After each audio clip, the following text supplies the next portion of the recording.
Welcome to episode, I want to say five. We're gonna roll with, is this five?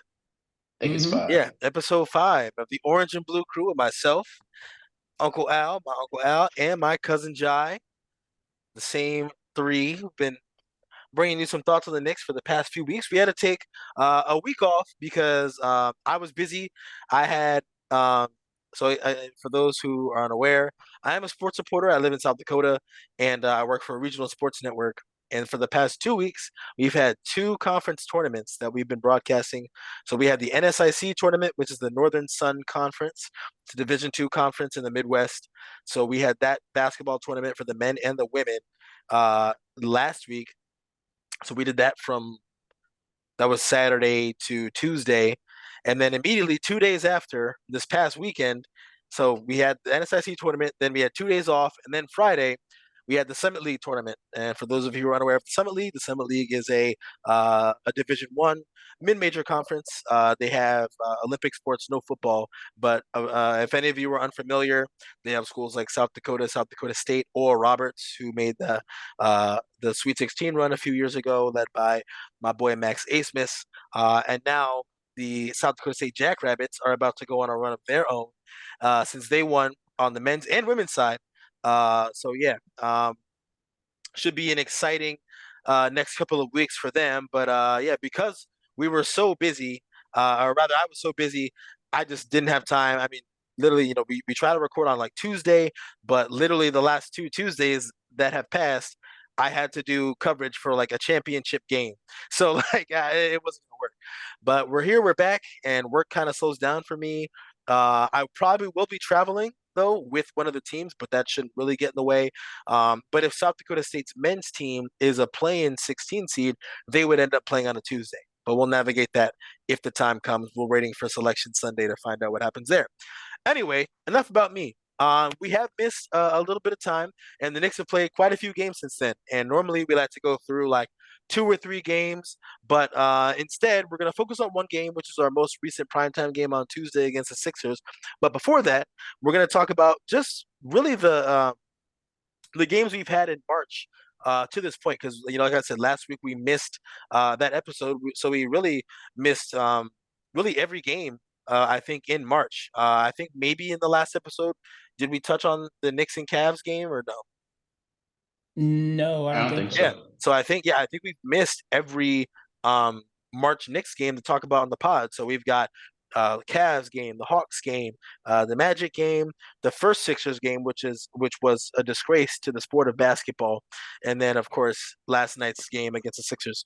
So yeah, over the first 4 game stretch in March, we went 2-2. We split with the Cavs on a Sunday primetime game, which was I mean, that was the day where every Knicks fan's heart stopped, like 2 minutes in. Uh, Hmm. everybody was looking for the Twitter doctors after Brunson went down. I thought even on the initial play, I thought he just banged his knee. People were talking about, oh, he tore his meniscus, he did that. I'm like, are we sure he didn't just bang his knee? That just looked like his knee gave out. I don't think he did anything serious. And thankfully, it wasn't anything serious. It was a contusion, so we avoided disaster there. Ended up winning that game by 9 points. Um, I think Josh Hart had a triple double. Really good win. Love when we play on NBA Sunday. I love NBA Sunday, but that was a good win. Then we followed that up with a 16-point L to the Hawks, where we were down like 20 in the first half. Looked ugly, looked terrible. Kind of fought back. I think we tied it about maybe late in the third, and then it was kind of back and forth until I think the Hawks hit 100 first, and we were at like 95, so they went up by 5. But Yep. once it got to that point, uh, they just pulled away. We couldn't hit shots. It was one of those games, NBA is a make or miss league, and we just missed too many shots, so we lost by 16 there. Yeah. Then we followed that up with a win over the Magic. Brunson came back that game after missing the game against the Hawks, so we only missed one game with that knee to knee contact injury. So came back for the Magic game, and we dominated the Magic, which is something we've been looking to do all season long. We had been over against the Magic up to that point. Finally beat them. So that was And nice. I have to get. I got off the schneid that night. Mm. Every game that I attended prior this season prior to that game was a loss. So So you uh finally broke the curse in a we game that finally we broke the needed curse. too. And I In a have to game that say we needed. it was because of me. Yes, so we're giving Uncle Al all the credit for that. We also really needed that game because I think the Magic had passed us the day Mm-hmm. before, so we needed to win to get back ahead of them. So we did that, took care of business, huge win there. And then Sunday happened, and that was pathetic.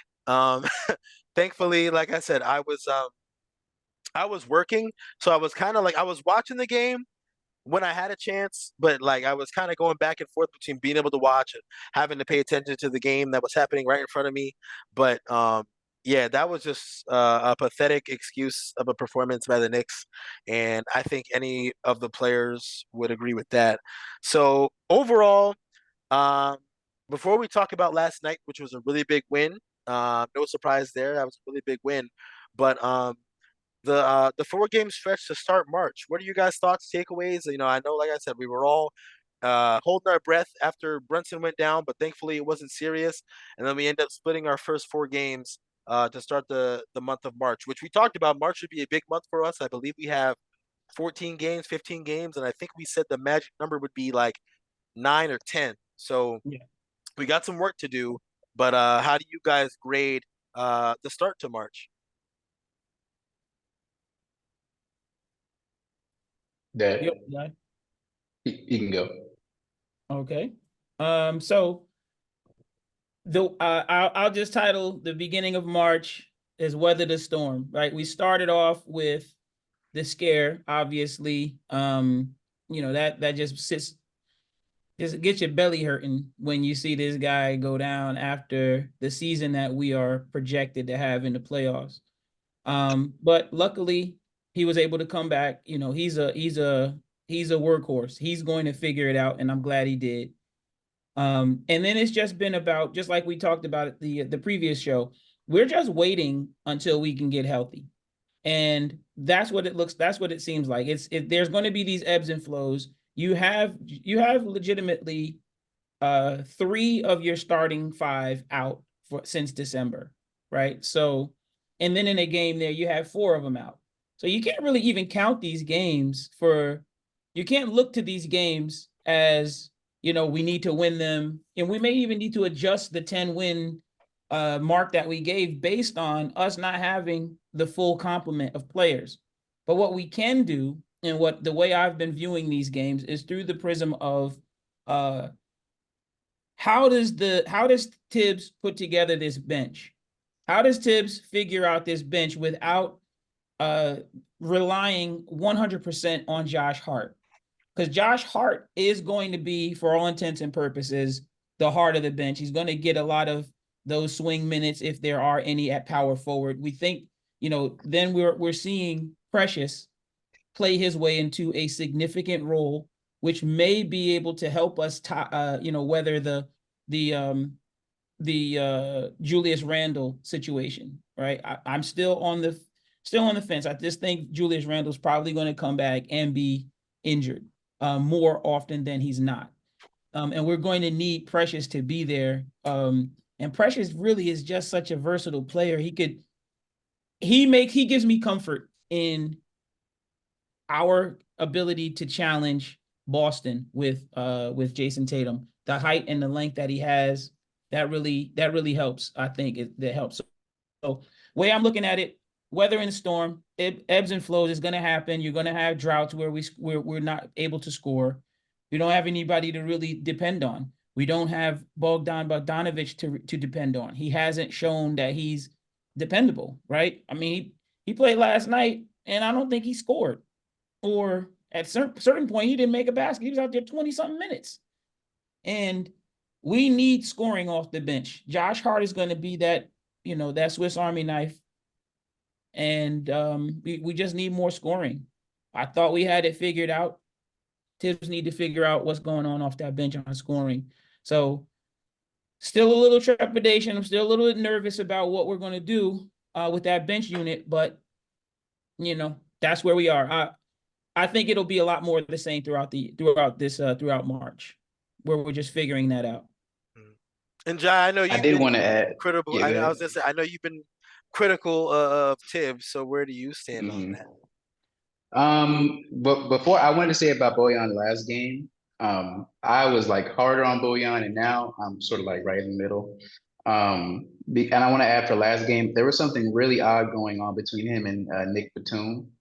I've no idea what kind of past that they have or if they play with each other, but he was being face guarded for he played 22 minutes, all 22 minutes. Like they matched him for some reason. Nick Nurse had Batum on him the whole time. Like it was personal.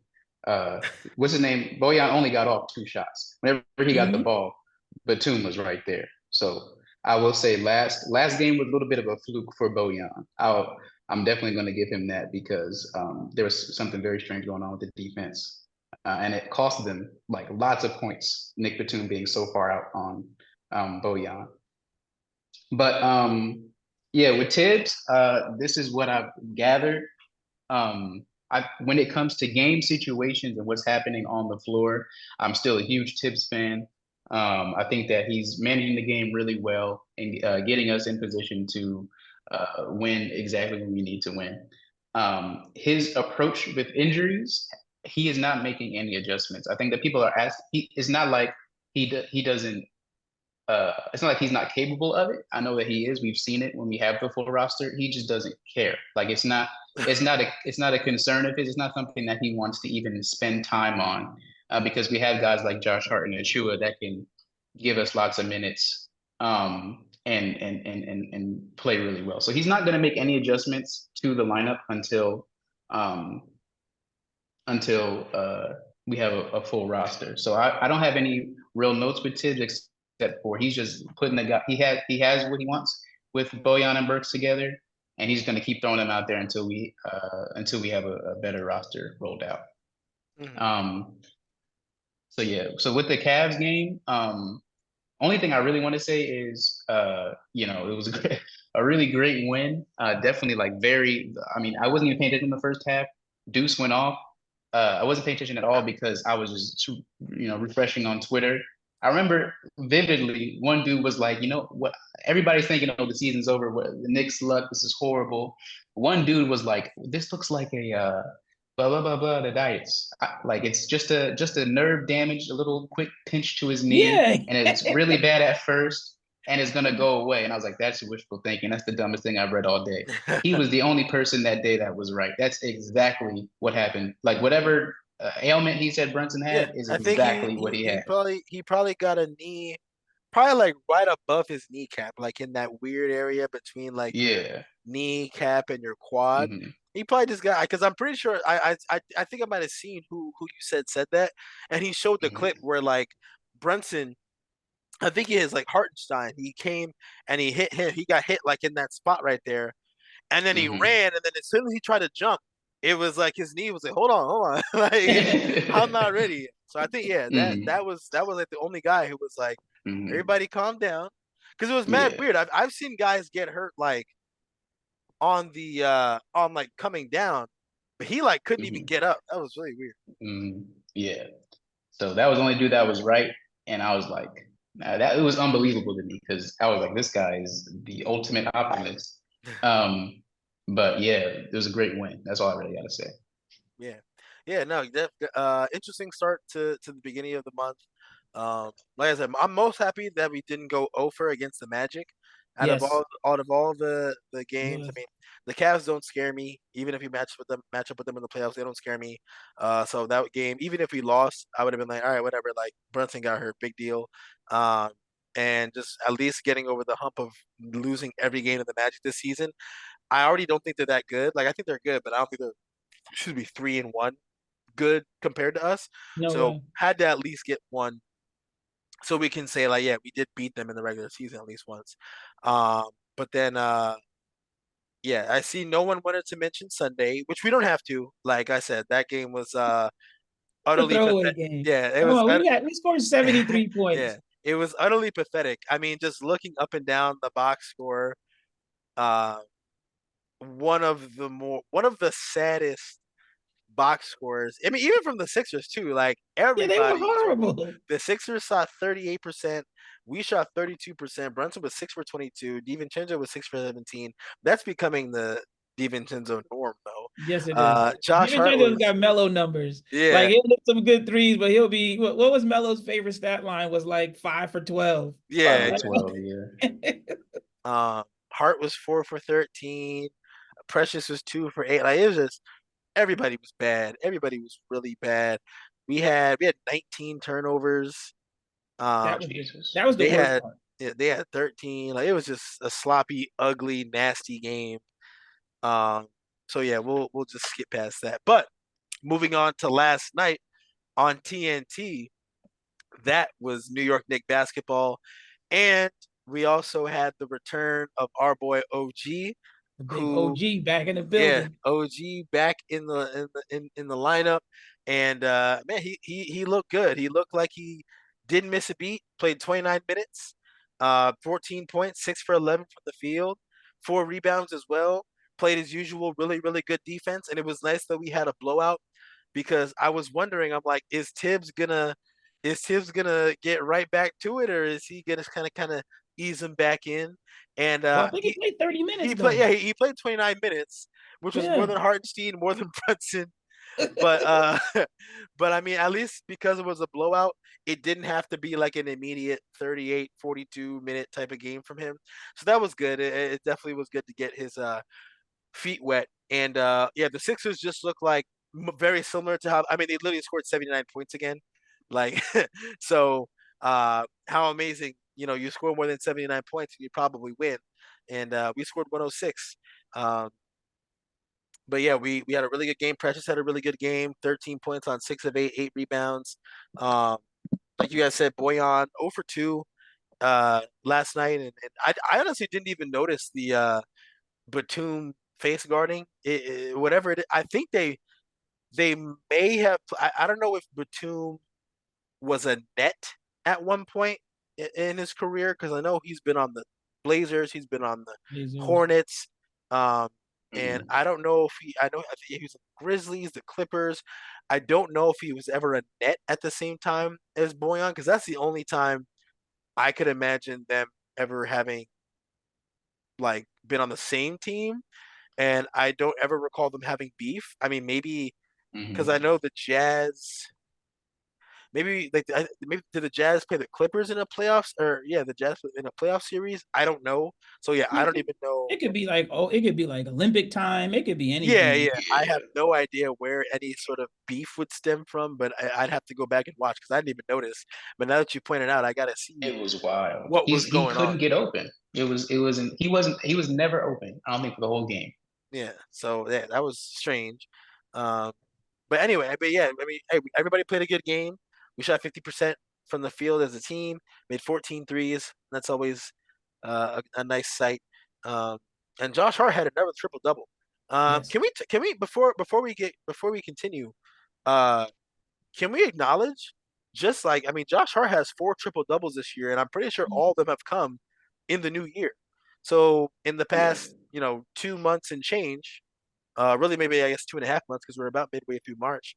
So in the past 2.5 months, Josh Hart has 4 triple doubles. And Mm-hmm. I know we like to talk about how much Tibbs plays guys a lot of minutes, and Josh Hart definitely logs a lot of minutes for us. But I mean, there was a stretch where I was like, "Yo, Hart, I don't know if he'll even like, is he going to be reliable in the postseason?" And then as soon Mm-hmm. as you start questioning that, I mean, he turned it right back around, and he's because my thing with him is always his aggression.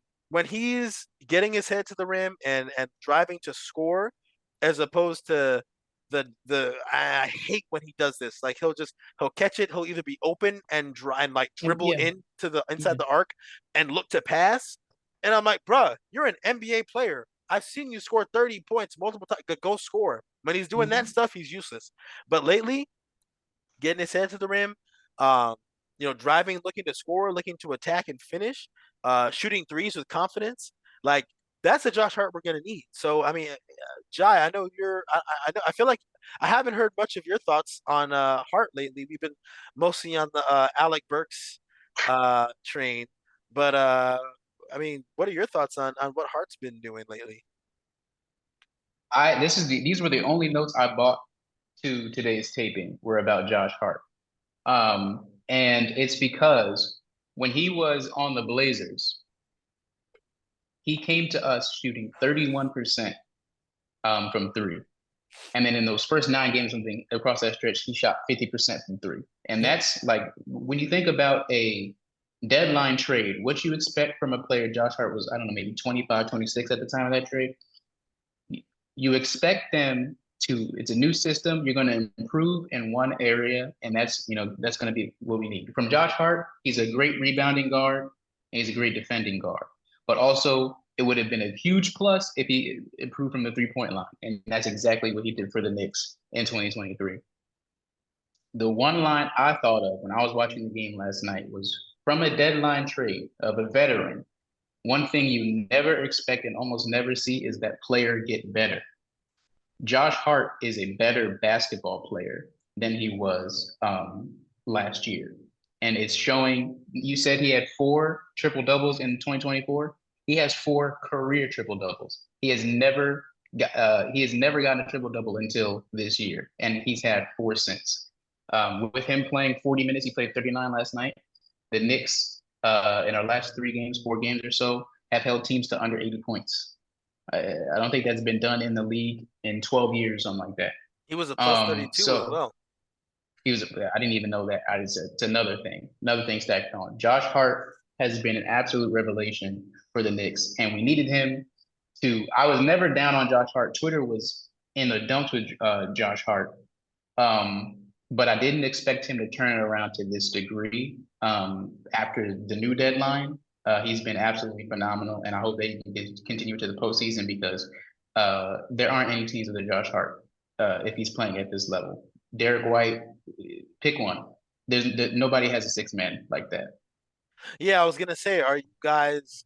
I know you're big on the bench, Uncle Al. So is Hart a guy that you think with let's say Randall comes back soon, for as well as Hart's been playing, is Hart the guy that goes to the bench? Because I think then our lineup would be Brunson, DiVincenzo, OG, Hartenstein, and Randall. So Yeah. Hart, are you thinking that's the move, or how do you think Tibbs manages it? Or do we maybe send Dante to the bench for maybe some more bench scoring per se, and a bench shooter? Yeah. So I think like Jai mentioned, Josh Hart has gotten significantly better in this year. But his 3-point shooting isn't at the level that you put in your starting lineup because it negatively affects spacing. And we already know that RJ Barrett was a huge issue for our spacing. Teams just didn't believe in him. And I think teams would come in and do the same thing if Josh Hart were in our starting lineup. He would affect the game positively, obviously, on defense for moving the ball and driving into the lane and rebounding, the things that he does extremely well. But if you put him in that starting lineup, teams are definitely sagging off him and getting into the lane to prevent, Brunson from going off and to prevent Randall from having clear looks at the rim. So I think the lineup should remain consistent. We need a shooter at the shooting guard spot, and it doesn't matter. Oddly enough, it doesn't matter within this offense if that 2 guard is shooting at a high clip or not. He just has to shoot the ball. And that's what we saw when we had Grimes as a starter. The team started to realize very, very, very early on, okay, this guy's not going to shoot. If we close out hard, he's not shooting. And when Dante came to the team, like you said, Jai, I'm going to steal your word, the revelation. When Dante came to the team, that trigger finger was locked and loaded. And as soon as he came off a screen or got behind a 3-point line, the ball was going up. That changed the entire spacing of the team because now Dante, he might go 6 for 18, but 4 of those 6 are going to be made 3-pointers. And that's the thing that you need. You need that threat. So I think he has to be there. Now, we were talking about Josh Hart. Josh Hart is going to be a 6-man / second starter, that level of minutes. And he can definitely definitely cover for multiple positions out there. We do need a scorer, and I think that's what we're seeing from Tibbs right now is that we want Bogdan to come on. We want to have that extra space, but we know in the playoffs Tibbs only going 8. He only went 9 because he wanted to get Obi in the beginning of the playoffs and try to hit some corner threes. But he's only going 8. So that's 3 guys coming off the bench. You're going to have Josh Hart. You're going to have Precious. Depending on what happens with Mitch Robinson, then you'll have Josh, Precious, and Deuce? You're probably not going to see Miles McBride that much. Really? Yeah, in the playoffs, you're probably not going to see a We're lot. already running 8 now. We're already down to 8 man rotation. Yeah, but right Deuce now. is. I feel Right, like Deuce has been but getting then Julius like Randle's 20. coming back, so then you have to. Somebody's got to go. So that's how you have to look at it. We're only running it right. So we're only running 8 now because that's just as deep as the rotation is going to be. So now you have to replace players. When Randle comes back, Precious is gone. But does he go down to the bench or does he completely come out of the rotation? I don't think he deserves to He get out of doesn't. the Yeah, rotation. he'll be in But the Josh rotation. Hart is going to take any backup 2 minutes, any backup 3 minutes, and backup 4 minutes, because Tibbs loves him that much, and he produces at a high level when he plays 40 minutes. Yeah. So if you're going to have him give him numbers. 40 minutes, there is really no other time for anybody else. So I don't think Tibbs really cares if Bogdan or Alec Burks actually come out and shoot. He's going to keep rolling them out there situationally, but I think he's going to go tight. I think he's going to go real tight. Josh Hart is going to play. Josh Hart is never getting off the court. He is that important to this team. It's amazing to watch. So I think he will go Precious, though. I think it will be Josh. You think it'll be Josh Precious and Bogdan or Josh Precious and Deuce? Because if I think the thing we have to consider is I know we talk about Deuce not having a point guard handle, but he still has a point guard mindset to where he'll at least when he comes in, he'll be aggressive, which I like. Yep. I know we like his aggression, but at least he has the mindset where like if he takes his first shot and misses, his next 4 or 5 trips, he's coming down to give somebody else the ball to get us into our offense and get us a clean look. He's playing tremendous defense really as well when he's out there. So that might be a consideration. I feel like maybe there's a chance we could go 9 and it's a legitimate 9 because I think, like I said, I know I say this every week and I know I'm a lot higher on him than you guys, but only because I've seen what it looks like when he's on, even in the playoffs, and even though he's a little older,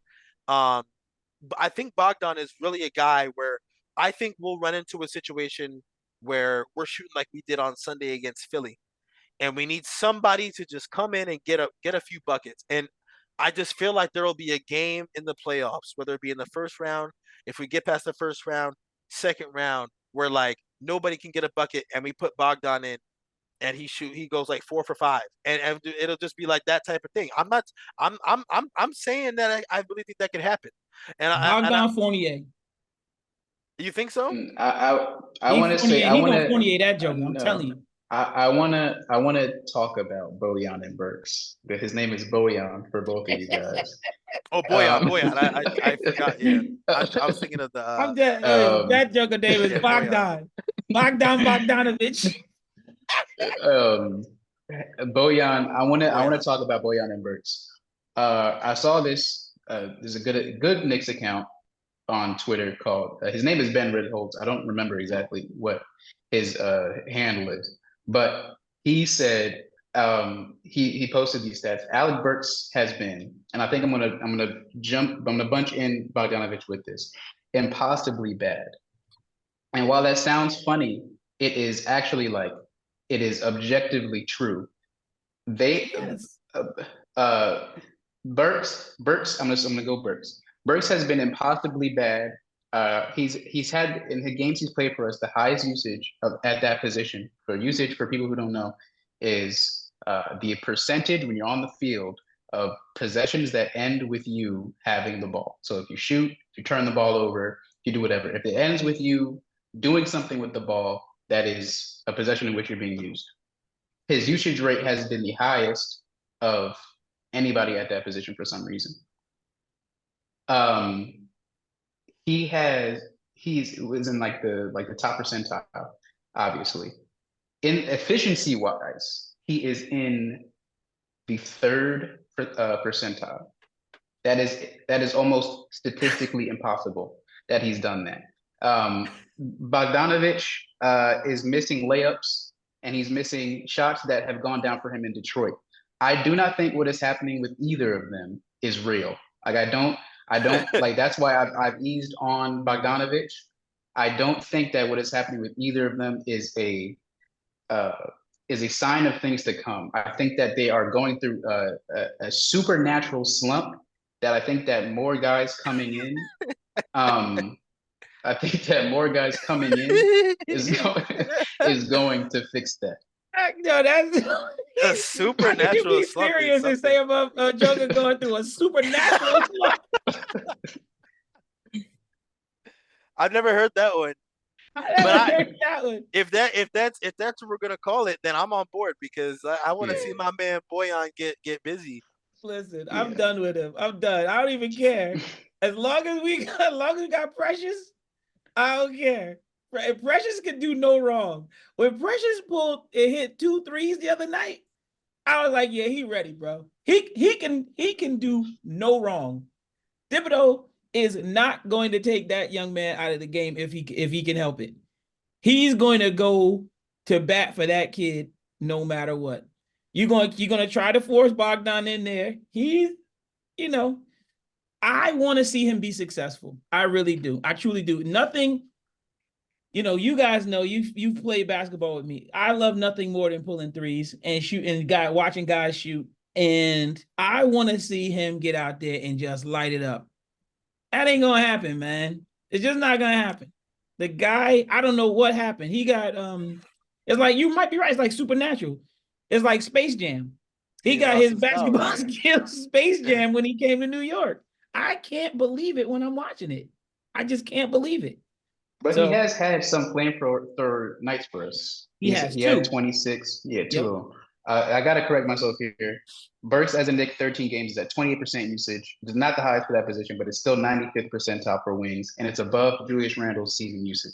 Julius Randle. Yeah, because And he's at Randall, I think 84 points. Go ahead. I was saying, yeah, Randall's kind of not taking a back seat, but like I said, I think with him changing his shot diet, it's allowed him to not have to try and create from the arc, and he's creating from the free throw line in more this year. Yeah. Yeah, and in that time, he's 84 points per 100 shot attempts, which is second percentile for wings. It's as bad as it gets. Then his last line is extreme inefficiency at super high volume equals impossibly bad. Yeah. I mean, He yeah, put the science behind it. yeah. I mean, yeah. I don't. It doesn't take a mathematician to know Alec Burks has been pretty stinky, but that is Listen. hilarious. Impossibly bad is Listen, Yeah. that has to be. We got to promote that clip. Impossibly bad and supernatural experience. It's supernatural shooting. I'm on board with that though. A supernatural shooting slump. That's the way I can justify. That's how I can justify my appreciation for Boyan. I can say, yeah, he's in the midst of a supernatural shooting slump. We'll be all right. We just gotta turn the supernatural around and we'll be good. That's awesome. But yeah, he just the lineups. I'm really excited about the potential when Randall is back. And we could probably finally start to a good playoff series from Randall starts to silence some of these people that are on Twitter talking about Randall needs to be traded. I still can't understand people why still say that. I thought we were off that train. It's gone now. Yeah. Yeah, I thought people were off that train because I've been one of the lead voices for if you trade Randall, you're not winning that trade. You're not just replacing. Exactly. You're not just gonna trade a 25 points per game player who there's probably 13, 12 guys who even averaged 25 points per game. You're not gonna trade that guy and get somebody back that you feel good about unless it's like another one of those guys. But yeah, but those guys just aren't for sale. Like so Right. trading Randall, like who are you gonna trade him for where you're like, oh yeah, I like that we traded him. Like, no, that's I get he can be frustrating. I get sometimes it looks ugly, right? But I think people need to stop being colorist and let the dark skinned black man with a nappy afro get his game off. How about that? Hey, Is what D. it is. That is exactly. I think I have said this so many times. It is colorism. It's the only thing that makes sense to me. It's the animosity toward Julius Randle. It's literally he There's got braids or long, he got dreads, or he's got his afro and it's nappy, and that's the I've seen look. people call him a gorilla with like Yeah, because people get angry and tweet right away. They get angry and tweet right away, so they don't think Mhm. a gorilla, everything. It's just like there's my favorite meme is like if his name was Julian Randilicic, the takes would be completely different. Yeah. Maybe wow, what an underrated, Yeah, sport. We scratching on the Euro player surface right Yeah. now. I mean, it's true though. Like people really hate Randall just because of how he plays. I mean, look, I get it, but like, what? Like people never hated on Zach Randolph. People, oh Zebo, he's so tough, he's so. But why it's got to be different for Randall? And Zebo yeah. barely, he rarely averaged 25 a game. At least Randall's giving you 25 a game. Well, Like, Zebo was a double machine. yeah, So he was. He Zebo was was like different. 20. He was 20 and Zebo 10. was Yeah, different. no. This isn't Yeah. a slight to Zebo. Yeah. But like people like Because he was in it before too, you know. Yeah. I remember. And no, and people appreciated Zebo, but it's like all of a sudden now we got a bully ball guy and everybody's mad about that. I'm like, yo, what are we talking about? This And guy's Randall's scoring also 25 25 points. to 10. Yeah. Yeah. Like, yo, Yeah. this guy's giving you 25 And points, 4. 10 rebounds. Freaking Tibbs plays him until his knees fall off. And Right. And you got a problem with him. Right. And every chance we get is, oh, trade Randall. Come on. We can't be Because they doing think those people think they're still holding on to thinking that LeBron James is going to be somehow a savior to New York, or that the Knicks are going to get or that we even want Karl Anthony Towns. I don't like Karl Anthony. I don't dislike. I mean, I don't dislike Cat as a person. I know or a you basketball got player, a personal jersey, but you know, but he well, yeah, might be a good person. He's a good person. His dad was my AAU coach, so I I know. can't. I got to, but I don't hate his game. I do think that like sometimes like there are some times where I'm like the further away he got from Coach Cal, it ended up hurting him because Cal, the whole reason he even got recruited like he did was because he was 7 foot, handling the rock and shooting threes. And when he was at Kentucky, I would argue he had to have taken less than like 33s that year because he was taking a few, but he was killing in the paint because that was when they had the platoon swaps nonsense. They had all these really good players, but Yeah. Cat was like Cat was it. And Yeah. but the thing was he was killing people from the inside out. And it's like the more and more he got away from Kentucky, he reverted back to high school, which I get it. You want to, you're tall and you're a unicorn and you want to show it off. But like Yeah. he was making his money inside. But Well, I think it's it touches on the whole Euro or globalism of the NBA game, where what's successful in this league is shooting, and shooting threes, and your bigs have to be multifaceted, like Joker. So I think in a right system where he is the focal point, Karl Anthony Towns can do some of those things. I don't know if he has the equal passing ability, but he's a good basketball player. But I just don't know that he fits New York. That's just my own perspective on him. Just like, RJ Barrett might be a really good basketball player one day. I think he's going to be a starting basketball player, maybe touch the surface of an all-star season or two, but not a superstar. And I think Cat might be the same. I think Cat has potential to be a superstar if in the right situation. He's just been in the Timberwolves too long. And, it's just losing behavior, I think, that comes along with that. Even like the guy scored 60 points or something one game and lost. He had to get benched in the fourth quarter. yeah, because they started feeding him the ball and he started taking awful shots. It was like one of the left-hand runners through the lane from 3-point Yeah, range. turn that one on. Like, what are you doing, young man? But So Yeah, All right, but we can talk all about this yeah, for more, but what we got, D? What's up next? yeah. So yeah, that's just been March in review. Um, before we get to, we'll just kind of address the upcoming games. After our, we're gonna call it take the temperature segment.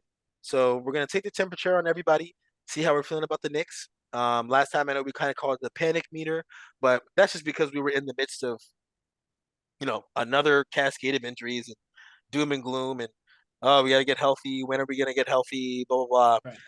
But now that we dodged a bullet with Brunson, we're slowly getting closer to Randall being back. So I think it's less of a panic meter and more so take the temperature. And the way we'll do it is from 1 to 10, one being super cold, not feeling good, 10 being we're gonna win the championship. We're gonna take the temperature, and let's start with you, Jack. Um, but yeah, so I'm gonna start with my number. I think I'm at a 7. Um, and I think that's like sort of, I don't know. I tried to equal what my panic number was. So my panic number was 4, and I'm going with the 7 now. And I wanted to update because last time we talked about injury and how close people were to returning. And I even said I was on the phone with my dad yesterday. I said Mitch is probably not that close to returning. When I was looking at the stats for these last few games, Mitch has been on the box score. And that's exactly what happened with OG before he returned to the lineup. And Mitch, for the last 2 games, did not play. He's been did not dress, which is exactly what OG was for the 2 games leading up to last game. And any second now, we're going to get the thing saying Mitch is ready for contact. And I think by 2 weeks from today, he'll be back in the lineup. So knowing that Mitch is returning mid March is really big for me, which is why I'm going a little bit higher. And also, but then I'm going to flip a little bit with Randall. My confidence with his injury, there is no timeline for him to return to full contact. He's on light contact and he's on 5 or 0 drills in practice. So he's doing pad drills and he's doing light contact, but they don't know when he's going to be cleared for full contact. So it's looking like because of just the amount of time is left in the season, he's going to return and be a little bit afraid of that right shoulder. But I believe Randall's a dog, and Paul Pierce and Carmelo Anthony, they both talked about that. They both had the same injury. It's about pain tolerance. It's just about when you get down to it. Melo played in the 2013 playoffs, his best playoff as a Knick, with the same injury. So it's just about how willing are you to fight through that pain. I think that Randall is more willing than most players in the league. So that's why I'm still staying high. Yeah, one thing I will say, Randall is, I mean, we all saw last year he basically came back like 2, 3 weeks early from that ankle injury to help us, make a playoff run. He came back he played in game one. And I always say Mhm. people like to rag on Randall. And did he have a great series? No. Did he have a great series against the Heat? No. But we don't win game one if not for Randall. I think he only had 14 points, but he had like 11 rebounds. He had a lot of rebounds. And Mhm. one of those, And he because I had a know, great first half yeah, too. he had a really Yeah, good first first half. half. He came hit a couple of shots off the start of the game. And I know Hartenstein had the big offensive rebound at the end, but I believe a possession or two prior to that, Randall had a big offensive rebound that led to a bucket. So, like you said, Jai, if there's a player that I know will try and tough it out for the greater good of the team, it's Randall. Um, and I think because of that, I'm kind of with you. I'm at a 7 as well. I believe I was at like a 6 or 7 for the panic meter. But since this is kind of like a take the temperature, so like I'm like a little bit more like I'm feeling good about where we're at. So I'm feeling comfortable at a 7. I think wherever we get in at the playoffs, it is what it is. Um, I'd like to get in a position where we can get off the 4 or 5 line, but as the season progresses, I don't know how plausible that is. Just because I'd have to look at the standings to see how far away we are from the Cavs, but I just don't want to run out of time because I'm pretty sure the Cavs still have that kind of cupcakey schedule to finish things out. Um, and if that's the case, then they kind of have the yeah. I mean, just looking at their schedule, the rest of March. I mean, they're playing. I mean, they're playing the Pelicans now, who are good, but they're up on the Pelicans. Excuse me. They play the Rockets next, and the Pacers, and the Heat, and then the T-Wolves. So that's a decent stretch, and the Heat again. So that's a tough stretch. So maybe if they can drop 2 there, that'll help us. Um, and then but then they play the Hornets back to back, the Sixers, who they're spiraling, and then the Nuggets. So they have like a pretty up and down schedule for the rest of March, and then in April, it's mostly tough, but they do play the Grizzlies and the Hornets and the Jazz. So of their 7 games, 3 of them should be cake, but 4 of them will be tough. So I'm not sure if we can catch the Cavs with 3 back. So a lot could happen. Obviously, we still got another like 15 or so games left in the season, whatever the number is. I don't feel like doing the math, but I'm feeling good at a 7. I feel like I'm also, like everybody else, I'm really excited to see what happens when we get guys back. I know we've been saying that for so long, but I mean that's just basket. That's any sport. You're only as good. Like people like to say, you're only as good as your weakest link, and I always push back on that because I that's not true in sports. Like, you know, the Cavs would have never been as good without LeBron James. Like they weren't good because they had Eric Snow at point guard. They were good because they had LeBron James, you know, running the Mm-hmm. show. The Lakers would not have been what they were after Shaq if they didn't have Kobe. Like in sports, especially a sport like basketball, the weak link nonsense. Like, yeah, is it nice to have a weak link that's good and reliable? Sure, but like they're your weak link. Like they suck for a reason. They're not good for a reason, and they're not going to save you. So I think, in terms of just once we get healthy, I mean, OG showed it last night, man. I mean, OG was really impressive to me, to come back from, what's it been, like a month and a half, a month Yeah, and a half long injury, which was a weird injury. It wasn't like it was something that we've it was seen. surgery. Yeah, he Yeah, had surgery. It was a kind of an unfamiliar injury where people didn't know I mean, shit. I was thinking he would. I'm like, does this guy have to get Tommy John? Because I know he's not a pitcher, but when guys get Tommy John surgery, they it's like over. don't do anything for like a Mhm. year. Like they don't throw a baseball. They don't even have full range of motion in their arm. So I'm like, if this guy's gonna get Tommy John surgery, he's probably gonna miss the season. But Mhm. he came back and looked really good. Josh Hart is finding a groove and hitting a stretch where I think, I'm not even asking for triple doubles every night, but if he's gonna give us, 10 points, 12 points, 7, 8 rebounds, 3, 4 assists a game, and just stay aggressive and stay in attack mode and not do that. I'm looking to pass. I'm not really a scorer stuff. Yeah, yeah. He'll be great. We get Mitch back. As much I'm not as high on Mitch as most guys, but I do. His shot blocking and rim protection. I won't deny that he's amazing at And that, and rebounding his offensive rebounding. I believe he's the best offensive rebounder in the whole league. He in always the gets us world. a ton of second chance points. So getting Mitch back will be crucial in the long run. Plus, it'll also, just considering Hartenstein's injury, we got to have somebody that can fill in those minutes. But with Precious, we'd be able to go small on days where Hartenstein just doesn't have it, or Mitch is in foul trouble, which happens a lot. But um, I just really feel good about our chances of getting everybody back. Hopefully, if we can, like I said, just get off that 4-5 line and avoid Boston in the second round, because I mean Boston, they're what, 52 and like 15 now. Like they're not gonna not be the 1 seed. So we're 3 games back of Cleveland.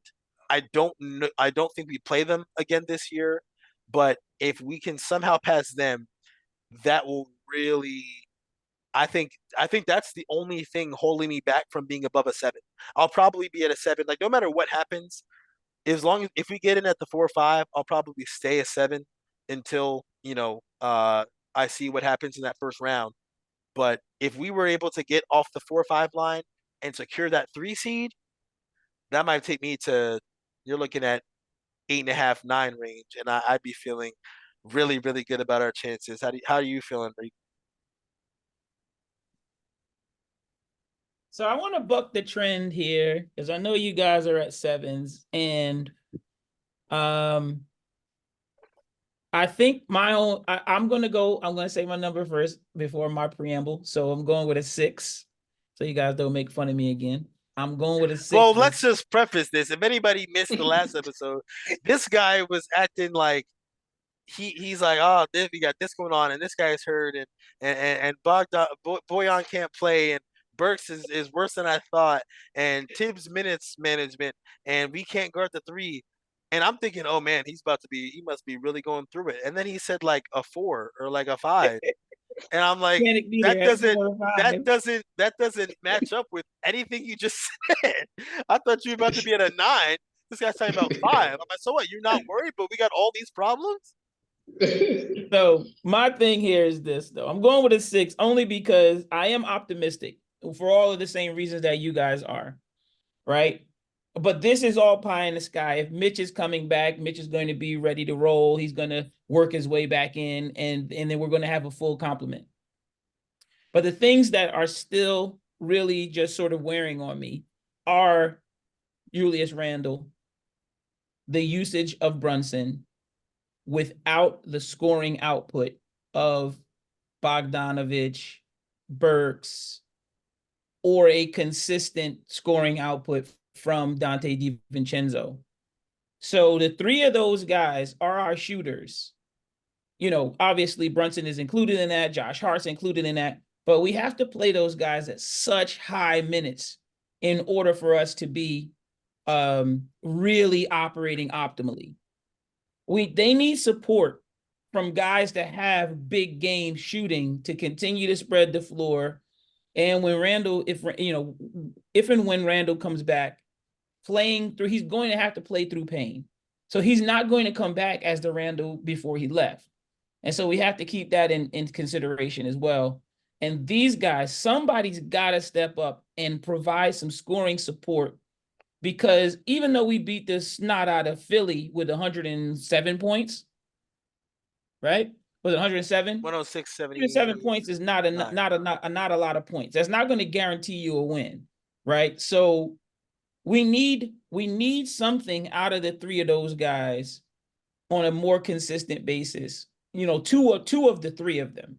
And so that's why, I am optimistic, but cautiously optimistic in in their ability to do that. Now, I just need, and I think Tibbs needs Bogdanovich to come take those minutes, to force his hand and take those minutes, to push that minute total up. Or McBride. McBride is really, I don't think he's going to be in the rotation down the stretch. But you know what? When he comes in the game, he's going to hit that first three, maybe the second one. He's going to get into a nice little flow. He's playing hell of a defense at the point of attack. And he's becoming an exciting player in his role. And it's very, very good to see him playing that way. But I just think we need another scorer. We need another consistent scorer, because Brunson is doing way too much. Like, for instance, when I was at the game against Orlando, we're watching the game, and the game's exciting. You see a couple of shots go in. Next thing you know, it's the first quarter. Brunson's got 15. And I was like, I think I saw him make three baskets. That's how when you're watching it, that's the amount of, he's just putting the ball in the hole over and over again. And then everybody else is just kind of, out there. And I just need him to have some more support so that I'm not so anxious about, the way he plays. His style of play is really physical. He's always on the court. He's always on the ground. He's getting banged in the face. He's getting banged in the mouth. He's always, shaking himself off. Pause. He's always he's always one play away from an injury, man. So that's my concern. So I'm sticking at 6. And yeah, I'd be concerned if Brunson was getting banged in the mouth in the middle of an NBA game too. They got to take that off TV.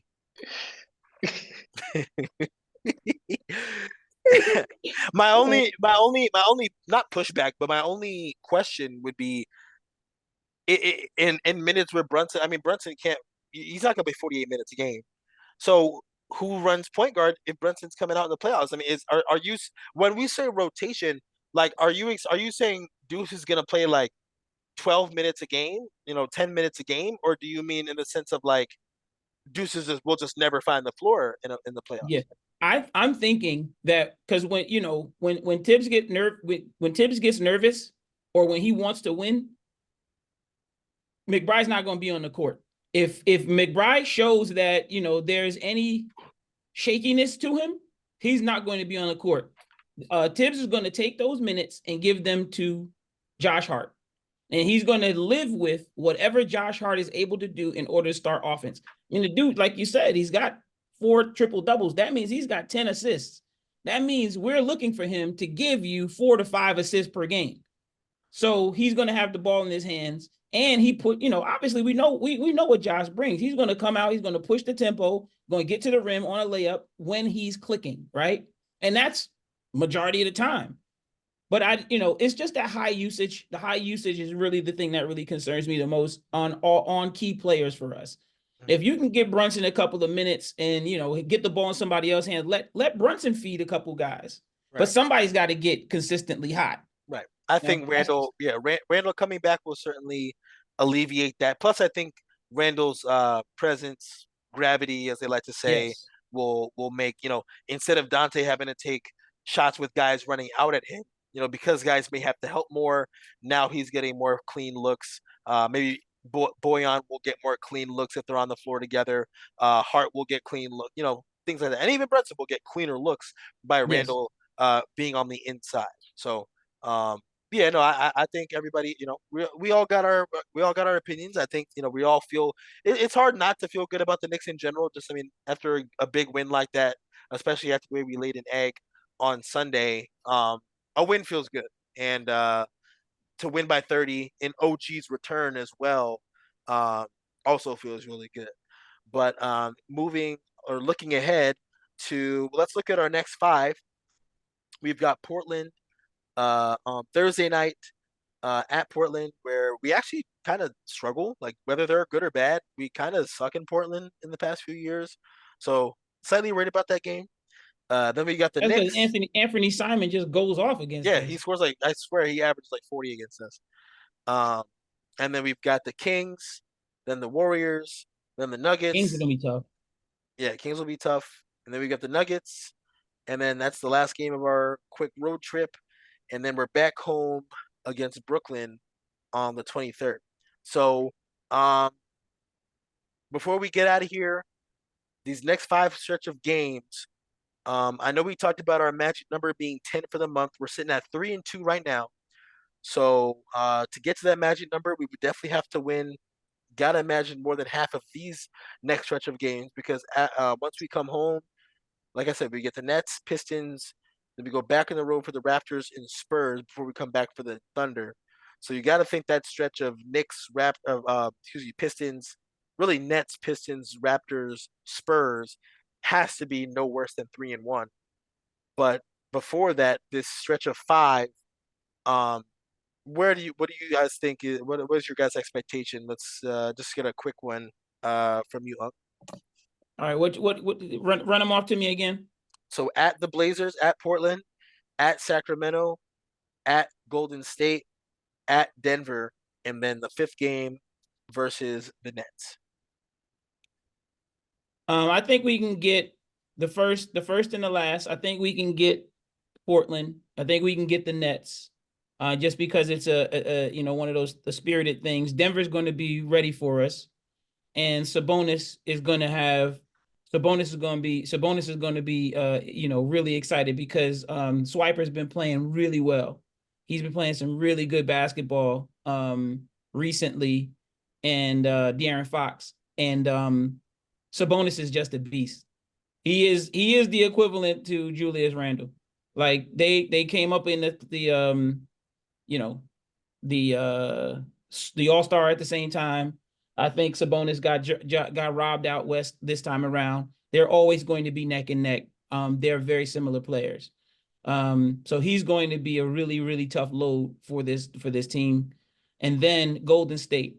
I think we get Golden State this time around. So I think we come out of there winning 3 out of those 2. I think Sacramento gets us.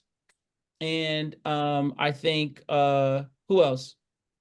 Uh, yeah. So we got Portland, Sacramento, Golden State, Denver, and then Brooklyn. Yeah, and I think Denver gets us back. I think Sacramento gets us and Denver gets us back, and then we win the other three. That's my thing. I think we All come right. out of there 3-2. What do you think, Jai? I just want to say about Sabonis. Sabonis is going to be excited because he's afraid of Julius Randle because Julius Randle dog walks him every single time they go head to head. So this is the first and rare time he'll play the Knicks without Julius Randle. So he's going to take advantage of that fully. But Sacramento as a whole, I've never been afraid of. Nobody out west is afraid of Sacramento because they lose a lot of stupid games. And right now, because we're a trap game for Sacramento, we're a trap game for everybody. So I don't see us beating them, but I do see it. Maybe that's the what do you call it? That's the 50-50 game for me where I can't call it right now.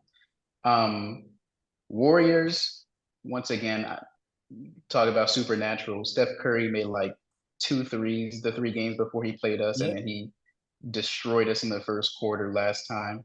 Yep. We're not playing in the Garden, thank God, this time.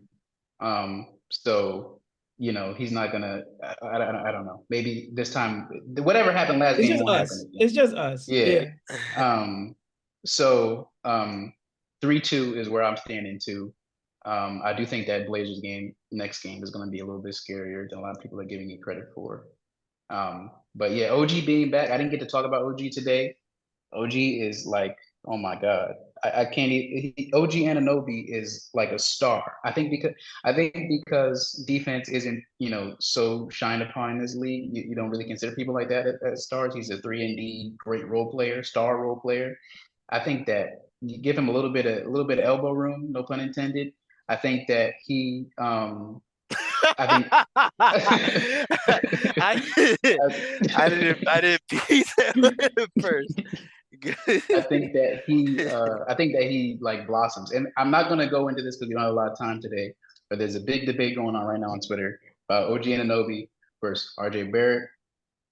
OG Ananobi dog walks that comparison every single time. He's a much more special player than that guy, especially when it 100%. comes to the Knicks. Yeah, So I'm that, yeah, move forward. I'm thinking 3-2 is like the expectation for this next 5 game Mm-hmm. stretch for me. So 3-2 would be the expectation. Anything more would be gravy.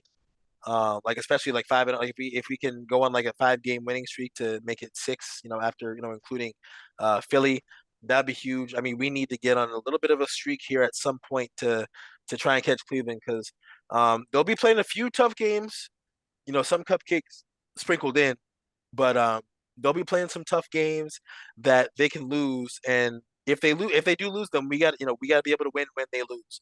So and there's not too many nights or too many circumstances where we're playing a winnable game and they're playing a losable game. So being three back, we really gotta get a few of these. So I'm thinking 3-2 is the expectation or such, maybe the baseline, because I feel like I said, I know I said we suck in Portland, but you know, I'd be shocked if we lose. I think Chauncey Billups is not a good coach at all. I'm shocked he still even has a job. And I mean, the Blazers are basically like a G League team with Anthony Simons. Like they start Duop Reith. Like we can't lose to a team that starts Duop Reith. Duop Um, Reed killed us last time, I think. yeah, I don't but even we, know who that is, but his yeah, name is horrible. His name is like Smush Parker. Well, remember yeah. Kobe? I don't know if you guys remember. Kobe hmm was like, "What are you even doing in the league?" He just was so disrespectful to Smush Parker. But Dude, Reed, Duop that's Reith. funny. So yeah, we can't lose to that. Kings, I can go either way. Fox is for as well as he's been playing. Fox is always good for like a 4 for 15, 13 point game, and maybe that could happen against us. Who knows? Uh, Warriors, I think we beat the Warriors. I think we will lose to the Nuggets. Um, and then I think we come back and handle business against Brooklyn because I don't think Brooklyn is very good. And if we lost to them, I'd be very upset. So 3-2 is kind of the baseline, the expectation, but anything more, we'll take it because we need to catch Cleveland and get off that 4-5 line. So yeah, that'll do it for this one. This is a good episode. We talked about a lot. Um, like I said, overview of the beginning of March and kind of a little slightly deeper dive into the last night's Philly game. Of course, is being recorded on Wednesday. So last night's Philly game, we talked about that a good amount. Talked about Randall. Talked about Tibbs and Boyan and trying to manage minutes and also what the playoffs could look like. So yeah, we got a lot of real good conversation in. And yeah, I think I feel like I say this every week, but it's just like with this team and with the year we've had and the injuries, every time we have an episode and we talk about what just happened, it's like, all right, here comes another stretch of games where it's like, we got to see what happens. But OG being back is, That's man, great. It's that's huge. glorious. It's great. Having him back is really, really great, and he looked really good. Like it didn't look like he missed a He beat. was quick. Yeah, He was still quick. looked in shape. Like had the handle Mhm. on a string. Like he was hitting shots. Hit a nice little step back at one point. I think like he was Yeah, really that cooking. was his So first bucket. That's my yep, nigga. Hey, no elbow problem. yep, yeah. So And also, we yeah, ragged on Deuce, but Deuce hasn't had less than 10 points. He's Mhm. only had less than 10 points once in like the last 8 games. So yeah. So yeah, everybody he's ramping up too. yeah, hopefully we'll turn a corner here and we can get Randall and Mitch back soon and then we'll be at full strength like everybody wants to see. And then that's when there's no more excuses. That's So it. yeah, that'll do it for this week's episode. Thank you all for watching. Please hit the like button, hit the subscribe button. We're back to posting these every week. Again, my apologies. It's March, so college basketball is king, so I had to take care of some business. But now we're back, and we focus on the NBA with, of course, March Madness, sprinkled in. I'll be locked in on that. But yeah, we're all Knicks, and we'll be back next week. So appreciate y'all for watching, and we will catch you all next time.